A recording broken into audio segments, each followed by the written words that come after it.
Motor Vessel Toska, vacate your engine room. Vacate your engine room.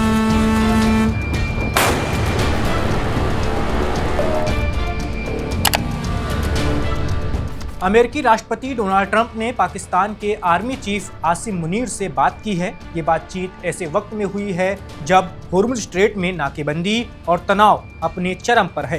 Pakistani सुरक्षा सूत्रों के मुताबिक इस बातचीत में होर्मुज पर लगे ब्लॉकेट को लेकर गहरी चर्चा हुई। आसिम मुनीर ने साफ कहा कि अगर ये रोक जारी रही तो ईरान के साथ बातचीत आगे नहीं बढ़ पाएगी। जवाब में ट्रंप ने कहा कि वो इस मुद्दे पर विचार करेंगे। ये बयान अपने आप में बहुत कुछ कहता है, क्योंकि अमेरिका पहले से ही ईरान के आसपास समुद्र में नाकेबंदी कर चुका है। इसी से नाराज होकर ईरान ने होर्मुज स्ट्रेट को बंद करने का ऐलान किया था। ये वही रास्ता है जहां से दुनिया का बड़ा हिस्सा तेल और गैस की सप्लाई पर निर्भर करता है। ऐसे में इसका बंद होना पूरी दुनिया के लिए चिंता का विषय बन गया है। तनाव बढ़ने की एक और बड़ी वजह अमेरिकी कार्रवाई रही, जिसमें ईरान के एक जहाज को कब्जे में लिया गया। ईरान ने इसे सीधा समुद्री डकैती करार दिया और साफ कहा इसका जवाब दिया जाएगा। इसके बाद से हालात और ज्यादा बिगड़ने लगे। दोनों देशों के बीच बयानबाजी तेज हो गई है और जमीन पर स्थिति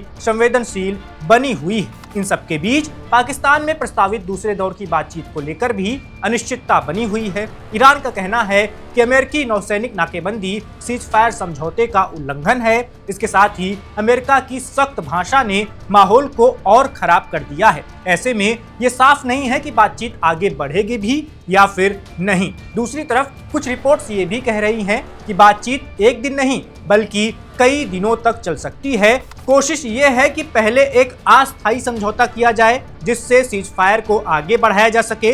इससे करीब 2 महीने का वक्त मिल जाएगा जिसमें एक बड़ा और अस्थायी समझौता किया जा सकेगा। लेकिन ये तभी संभव है जब ईरान इसमें शामिल होने के लिए तैयार हो जाए। इस पूरे घटनाक्रम में चीन की एंट्री ने स्थिति को और भी जटिल बना दिया है। चीन ने ईरानी जहाज को रोके जाने और कब्जे में लेने पर चिंता जाहिर की है। चीन के विदेश मंत्रालय ने साफ कहा है कि होर्मुज की स्थिति बेहद नाजुक है और सभी पक्षों को जिम्मेदारी से काम लेना चाहिए। उन्होंने साफ तौर पर अपील की कि तनाव को और न बढ़ाया जाए और ऐसा माहौल बनाया जाए जिससे समुद्री रास्ता फिर से सामान्य हो सके।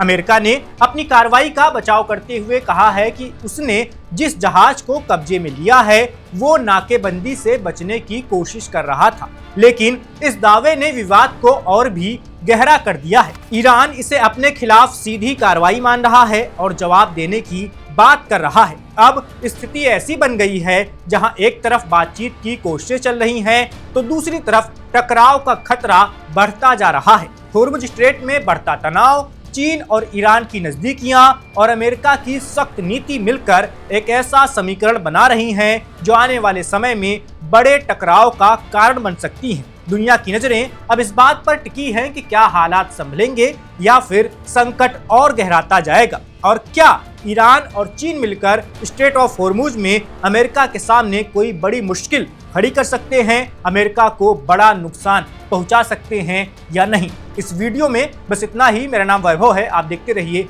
One India. Subscribe to One India and never miss an update.